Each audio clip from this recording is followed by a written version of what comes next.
অনেকের প্রশ্ন হচ্ছে ধোঁয়া কোন জায়গা দিয়ে বের হয়, লার্কি দিয়ে যে রান্না করি ধোঁয়াটা কোথায় যায়।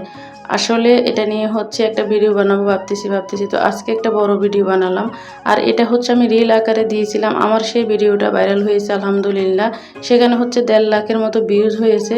অনেক আপুদের প্রশ্ন হচ্ছে, আপু আপনি তো অনেক বুদ্ধিজীবী আপু, আপনারা এত এত প্রশংসা করতেছেন, আলহামদুলিল্লাহ শুনে খুব ভালো লাগতেছে। আর এখান দিয়ে হচ্ছে পাতিলটাকে ভালো করে ধুয়ে নিচ্ছি।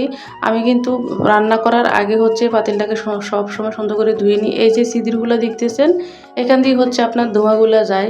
একটা আপু তো আমাকে কমেন্ট করেছে যে আপু এই যে বেগুনি বানালেন, বেগুনিগুলো এত সুন্দর ফুলতেছে, এটার ভিতরে কি মেডিসিন ব্যবহার করেছেন? আসলে আমি কোনো মেডিসিন ব্যবহার করিনি, একদম নর্মালভাবে হচ্ছে বেগুনিগুলো আমি বানাইছি। এখানে হচ্ছে আমি বেসন নিয়েছি, সাথে নিয়েছি আপনার হচ্ছে হলুদ মরিচ, আর হচ্ছে একটু আটা দিয়েছি, সাথে একটু হালকা বেকিং পাউডার দিয়েছি। এটা দিয়ে হচ্ছে আমি বানিয়েছি। অনেকে তো হচ্ছে বেকিং পাউডারটা দেয়, সামান্য পরিমাণে দিয়েছি। আর বেগুনিগুলো দেখতে কিন্তু মাশাআল্লাহ অনেক অনেক সুন্দর হয়েছে, সবাই অনেক অনেক পছন্দ করেছেন। আর হচ্ছে ধোঁয়া কিভাবে যায় সেটা আবারও দেখিয়ে দিচ্ছি। দেখেন এই যে ছিদ্রগুলো আছে না, যদিও ধোঁয়া যায় এত হয় না, তারপরও আপনাদেরকে দেখিয়ে দিচ্ছি। এই ছিদ্রগুলো দিয়ে হচ্ছে ধোঁয়া বাইর হয়। এখান দিয়ে হচ্ছে আমি বেগুনির জন্য বেগুনিগুলো কাটিয়ে নিচ্ছি। আপনাদেরকে আরেকটা কথা বলবো, অনেকের প্রশ্ন হচ্ছে পাতিল কি আসলে পুড়ে যাবে না, গলে যাবে না?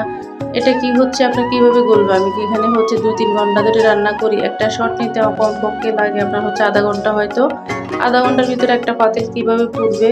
আর হচ্ছে এটার ভিতরে হচ্ছে আমি সিমেন্ট দিয়ে দিয়েছি হালকা করে।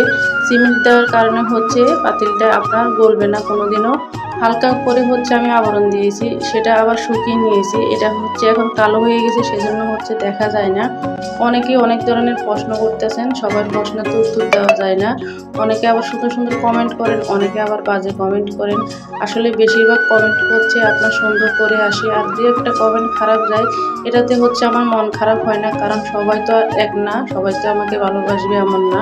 সবাই কিন্তু অনেক সুন্দর সুন্দর কমেন্ট করেন, এজন্য সবাইকে অসংখ্য অসংখ্য ধন্যবাদ। আর বেগুনির সাথে আমি কিছুই ব্যবহার করিনি, ফুড কালার ব্যবহার করিনি, কিচ্ছু ব্যবহার করিনি।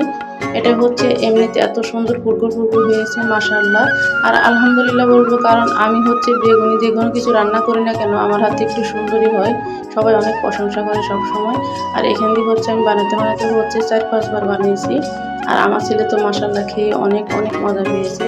পরবর্তীতে হচ্ছে আমি আবার বানিয়ে দিলাম সকালবেলা ওকে।